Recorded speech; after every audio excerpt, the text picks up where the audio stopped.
Oh, et ça enregistre en plus. Bonsoir tout le monde, ici Monsieur Cacahuète. Et Bonjour. ce soir nous sommes. Super, ça te fait chier. Non, c'était pour t'embêter. Bon, nous sommes aujourd'hui ici. Et Zou est chiante. Aïe. Donc voilà. Bref, donc nous sommes aujourd'hui lundi 6 janvier 2020. Il est 20. Oh, on a oublié. Qu'est-ce qui se passe? On a oublié de tirer les rois. Ah, les gars des rois, c'était. C'est le 6 normalement. Bah tant pis. Donc il est 22h08, donc ce soir le DVD, donc c'est moi qui ai choisi. Il s'agit du film qui s'appelle Secret Agency avec Hailey voilà, Steinfeld, Jessica Alba et Samuel L. Jackson. Donc il y en a d'autres acteurs, mais là ils en citent que 3 devant. Alors on voit qu'il y a des sortes d'agents secrets sur la gâchette, tout ça, on voit de l'action, des explosions et tout. On pourrait même imaginer que ça pourrait être le genre de film Michael Bay. Alors derrière, ils nous disent au dos. L'agent 83 ne répond plus, la traque est lassée. Avec Hailey Steinfeld, 3 Day to Kill, la stratégie Under. Sophie Turner, Game of Thrones, c'est celle qui joue Sansa Stark. Jessica Alba, Sin City. On va essayer de Sin City qui est un excellent film. Ah non, c'est Dark City qui est un excellent film. Sin City, je l'ai jamais vu, je peux pas dire. Mais Dark City, j'ai adoré. Non, moi Jessica Alba, je la connais surtout pour Dark Angel, une série que j'ai adorée. Et puis cite également Samuel L. Jackson, Captain America, Kingsman, Service Secret, Avenger et plein de trucs. Samuel L. Jackson, il a une carrière extraordinaire. Alors, Megan est un jeune agent des forces spéciales. Au cours d'une mission, elle simule sa propre mort pour un retour à la vie ordinaire. Mais elle va devoir affronter un monde sans pitié pour ceux qui ne connaissent pas ses codes et survivre à la traque de son pire ennemi. Donc on voit donc tout ça pour donc forcément c'est un film d'espionnage avec de l'action, tout ça. Voilà, on est sur de l'espionnage, sur les forces spéciales, tout ça. Oui mais non. Alors on nous promet l'espionnage, mais en fait c'était une farce. Vous savez, autrefois sur les routes, les pancartes, ils affichaient un train peut en cacher un autre. Et bien là, c'est un film peut en cacher un autre. Parce que ça ressemble à un film de force spéciale et d'espionnage. Et non, en fait, c'est un teen movie. C'est vrai que d'habitude, les teen movies, on voit des jeunes gens, des filles en général en sous-vêtements, des fêtes, des parties, tout ça. Mais non, là, on est carrément sur du teen movie déguisé en film d'espionnage. Donc, c'est assez marrant, c'est pour ça que je tiens à le souligner. Alors, de quoi ça. Oui, oui, mais on n'y est pas encore là-dessus. Alors, de quoi ça parle? Alors, c'est vrai qu'on bah, déjà l'intro est pas trop mal. C'est déjà bien sympa parce que il nous présente un petit peu la jeunesse. Donc, en fait, c'est des qu'on s'appelle des filles orphelines. Donc, qui sont requis par un centre d'apprentissage à devenir agents secrets, agents spéciaux, espions, enfin ce que vous voulez, quoi. Vous voyez le principe, un peu dans le style Adidas, tout ça. Pour l'État. Mais pour l'État, donc un truc gouvernemental. Donc, et secret. Et donc, comment tout ce système-là et les entraînements, tout ça, ça nous est présenté donc sous forme de dessin animé en fait. On a un dessin animé, on voit par exemple une fille qui se suspend à des machins enfin vous voyez dans les petits parcours dans les parcs.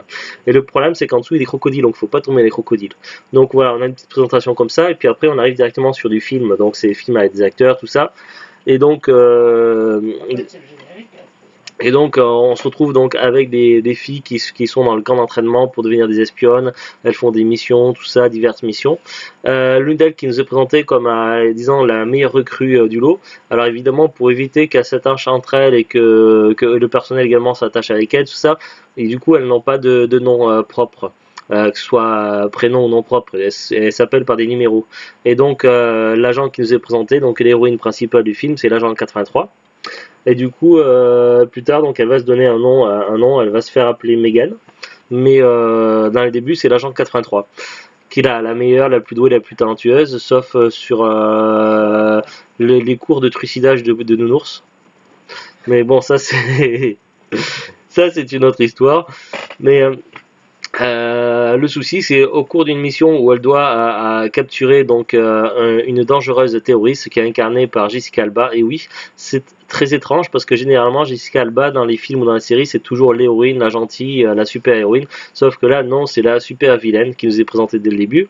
Et donc lors d'une mission où va devoir la capturer, elle fait une chute et elle est laissée pour morte, donc elle est considérée comme disparue et elle va profiter de l'occasion, donc l'agent 83, pour se faire une nouvelle vie, parce qu'elle qui est adolescente, donc elle rêve d'avoir une vie d'adolescente ordinaire, tout ça, donc elle lisait en cachette des revues pour jeunes filles et autres. À 16 ans. Oui, voilà, elle est en plein dans l'âge où tout ça, ça la travaille, par exemple les balles d'école, tout ça. Et donc, du coup, elle va trouver comme stratagème, comme le fait qu'elle connaisse rien à la vie scolaire, tout ça, et qu'elle n'a pas de parents ni rien, elle va utiliser un programme, ça se fait beaucoup aux États-Unis, puis dans certains pays, un programme d'études, d'échange D'étudiants éloignés. d'étudiants éloignés. D'étudiants éloignés, et donc elle se retrouve évidemment aux États-Unis, mais elle se fait passer pour une Canadienne. Et Enfin, même le proviseur, ça lui dit. bah, on va pas non plus tout raconter pour pas spoiler, mais bon, ça laisse place à certaines scènes assez cocasses, assez drôles. Et donc, c'est une étudiante étrangère, mais pas si loin que ça, puisque le Canada, donc si vous êtes nul en géographie, ben, je vous l'apprends tout de suite, le Canada c'est juste à côté des États-Unis, donc c'est tout proche. Donc c'est une étudiante étrangère, mais pas très étrangère quand même. Le problème, c'est que pour elle, donc le milieu d'étudiants, tout ça, elle y connaît rien du tout, que ce soit dans la façon de faire, la façon de se comporter, la façon dont les jeunes se comportent entre eux, tout ça, donc elle y connaît rien, et elle va être confrontée à ce monde-là qui va être pour elle, assez brutal, puisqu'il y a certains codes, certaines façons de faire, tout ça. Et donc tout ce qu'elle savait de la vie de jeune fille, c'est ce qu'elle avait vu en regardant des DVD ou des vidéos de films de teen movie.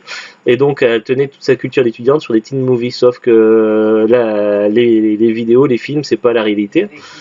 Donc du coup, dès son premier jour, elle va incarner directement le cliché. Donc donc ouais, mais petit à petit, donc elle va se retrouver donc dans une famille américaine où elle va trouver sa place. Donc dans cette famille il y a la mère, la fille qui a à peu près son âge, et puis un jeune garçon qui est dans sa classe, et puis un jeune garçon. Il y a pas de père dans cette famille. Et donc ça laisse place à pas mal de choses. Donc c'est vrai que l'agent 83 Megan, donc elle est spécialisée dans les arts martiaux, tout ça, et elle a certains équipements qu'elle a gardés avec elle. Donc ça peut perturber un petit peu également l'entourage familial. Elle va craquer pour un jeune garçon de son âge qui fait la musique, tout ça. Et il y a un autre garçon qui est peut-être qu'elle considère comme son meilleur ami, mais que lui il a des sentiments forts pour elle, et lui il est plus terre à terre, on va dire, que le rocker, tout ça. Il est pas pareil, et donc finalement elle aura plus d'affinité avec lui qu'avec le rocker. Mais bon, après ça c'est l'histoire de triangle amoureux, tout ça, c'est voilà, c'est l'histoire de jeunes étudiants. Et puis bon, il va se passer pas mal de choses, donc elle va essayer dans une première partie elle va être confrontée à tout ça, donc on va être pendant une grosse partie du film, on verra pas beaucoup, un petit peu, mais pas beaucoup de tout ce qui est espionnage, tout ça, mais ça va revenir par petites doses. Et donc elle va essayer de se faire son petit bonhomme de chemin, et puis quand finalement elle va commencer à prendre ses aises, tout ça, que tout ira bien, et bien son passé d'espionne d'agent secrète va ressurgir, puisque l'ancienne mais super méchante qu'elle avait capturée s'est évadée. Il y a également sa rivale de toujours au sein de l'académie de super espionne qui lui tombe dessus et qui va lui pourrir la vie. Et puis également donc son ancien chef d'espionnage, tout ça, qui va vouloir qu'elle rentre au Bercail, tout ça, donc lui qui est incarné par Samuel L. Jackson. Donc la gentille c'est elle, lui c'est le recruteur. Jessica Alba c'est celle qui est présentée comme la méchante de l'histoire, mais je vous en dis pas trop pour pas spoiler non plus. Et là on la voit ici au milieu, c'est la rivale, donc l'agent 84 qui est la rivale de Megan, de l'agent 83, et qui est incarnée par Sophie Turner, donc Sansa Stark chez Game of Thrones. Donc voilà, ça va ça va être vraiment c'est plus du teen movie, mais avec un petit mélange de d'espionnage. Il y a un petit peu d'action, il y a aussi pas mal d'humour aussi. Il y a aussi des références à la pop culture, notamment des références à Harold et Kumar. Et Ouais. moi, je suis un grand fan de la trilogie Harold et Kumar, donc voilà, je suis plutôt content d'avoir une référence à ça dans ce film-là. Voilà, on n'est pas sur un film qui casse des briques. Voilà, on n'est pas sur un film exceptionnel. Donc voilà, c'est pas le genre de film à avoir à tout prix. Néanmoins, ça reste un très bon divertissement. Franchement, j'ai passé une bonne soirée dessus. Et c'est le genre de Ouais. film que même si on connaît l'histoire, qui peut contrairement à des films trop sérieux, c'est où c'est difficile de les revoir à nouveau parce qu'on connaît déjà l'histoire, on sait ce qui va se passer. Celui-là, même si je connais l'histoire, je pense que c'est le genre de film qui peut se revoir à l'occasion sans problème si ça passe à la télé ou si par exemple dans un an je me dis allez hop, on va se le remettre le film et hop, c'est Pourquoi parti. pas? Pourquoi? Il y en a trop encore à voir. Oui, non, mais c'est un Ouais, exemple. dans un an, quoi. Oui, parce qu'on a un grand stock de DVD qu'on n'a pas encore vu, mais bon, voilà, c'est le genre de film qui peut se revoir assez facilement, sans prise de tête, même si on connaît déjà l'histoire. Ah oui, puis mention plus, parmi les personnages, donc là c'est marqué nulle part, mais il y a une actrice de la série Lucifer qui joue dedans. Je sais pas si vous connaissez la série Lucifer, mais si vous connaissez pas, eh ben c'est une super série à la fois moitié policière, moitié Ouais, je sais paranormale, pas, fantastique, mais ouais, qui est génial, que j'adore, qu'on regarde on regarde tous les semaines deux épisodes avec Zuglut sur Netflix de Lucifer. On en est à la saison 3 je crois, je sais plus. c'est ça. À la saison Oui, 3. où il y a comment ça s'appelle Ouais. l'ultime pêcheur. Voilà, où on parle l'ultime pêcheur, je vous en dis pas plus sur Lucifer pour ne pas spoiler, mais bon voilà, on en est sur cette saison-là, et franchement c'est une super série, et dans la série Lucifer, eh ben, il y a une psychologue qui est un peu mêlée à humaine, qui est un peu mêlée à tout ce qui se passe, à tout ça, à Lucifer, aux anges, à Ariel. Ménadiel, aux démons, tout ça, elle est un petit peu complètement malgré elle dans ces histoires-là, et la psychologue donc qui joue dans Lucifer, c'est l'actrice qui joue la mère de famille dans le film Secret Agency. Donc voilà, on l'a reconnu assez vite, mais on a eu le doute parce qu'on se dit, mais c'est pas possible, c'est pas elle, mais si c'était elle. On a vérifié après, donc voilà. Ça c'est un petit peu pour la petite anecdote. Voilà, donc il y a quand même un casting plutôt pas trop mal. Donc voilà, franchement c'est pas un film qui casse des briques, mais qui se voit plutôt de manière assez plaisante. Moi franchement ça m'a plu. Moi je dis pour passer un bon moment je recommande, il n'y a pas de problème. Après, c'est une question de goût aussi parce que voilà, faut pas s'attendre à vraiment un film d'espionnage, c'est vraiment du teen movie déguisé en film d'espionnage. C'est comme ça que moi je l'interprète. Je sais pas si Zulu est d'accord avec moi ou si t'as des choses à Euh, rajouter. moi, je parle pas, il n'y a pas de film d'espionnage du tout. Mais en tout cas, il y a plusieurs passages où on en a rigolé quand même. Franchement, il Oui, était bien plaisant. C'est vrai qu'il y a des scènes, voilà, je veux pas trop en dire pour pas spoiler, ça serait c'est dommage. assez léger, ça va. C'est voilà, c'est genre de film assez léger, pas de prise de tête, à voir comme ça de manière assez simple. Alors pour la petite fiche sur Wikipédia, donc nous sur le DVD c'est écrit Secret Agency, mais souvent les titres ne sont pas forcément les mêmes ou ça dépend d'un pays sur l'autre. Alors d'après Wikipédia ils nous disent donc Secret Agency ou espionne malgré elle au Québec. Le nom d'origine américain c'est Barely Lethal. Et souvent, Barely, c'est un préfixe qui est ajouté donc, dans les titres de comédie des teen movies américains dans le genre American Pie et compagnie. Souvent, ils mettent le préfixe Barely et puis après autre chose derrière. En général, c'est pour dire que c'est le genre de teen movie, tout ça. Donc voilà, c'est pour la petite info. Donc aux États-Unis, ça s'appelle Barely Lethal. C'est un film indépendant américain, donc voilà, c'est ce qu'on se disait, c'est un film à petit budget, donc c'est étonnant de voir quand même des grosses affiches, grosses têtes d'affiches quand même dans un film à petit budget. Après, ça dépend. Après, on va voir donc le budget aussi, mais bon, film indépendant en général, il n'y a pas un gros budget, donc américain. C'est vrai que déjà quand on a mis le DVD, ça nous a étonné parce qu'en général, quand on lance le film, on a souvent les gros studios, style Paramount, Fox ou je sais pas quoi. Tandis que là, c'était un petit studio qu'on n'avait jamais entendu parler, donc c'était assez étonnant. Donc ils nous disent de comédie d'action réalisée par Kyle Newman et sorti en 2015. Donc voilà, c'est pas très très vieux quand même. Bon, ça a quelques années maintenant, mais moi franchement, pour moi, du 2015, ça reste assez récent. Euh, Et 4 ans, 5 ans bien. ouais, parce que pour moi, les vieux films, c'est les films des années 60-70. Donc, mais voilà, c'est parce que je suis de la génération 80, c'est pour ça. Alors, synopsis, je vais pas le relire. La fiche technique, alors, qu'est-ce qu'on a d'intéressant là-dessus? Je voulais voir le budget, ce qui le marque.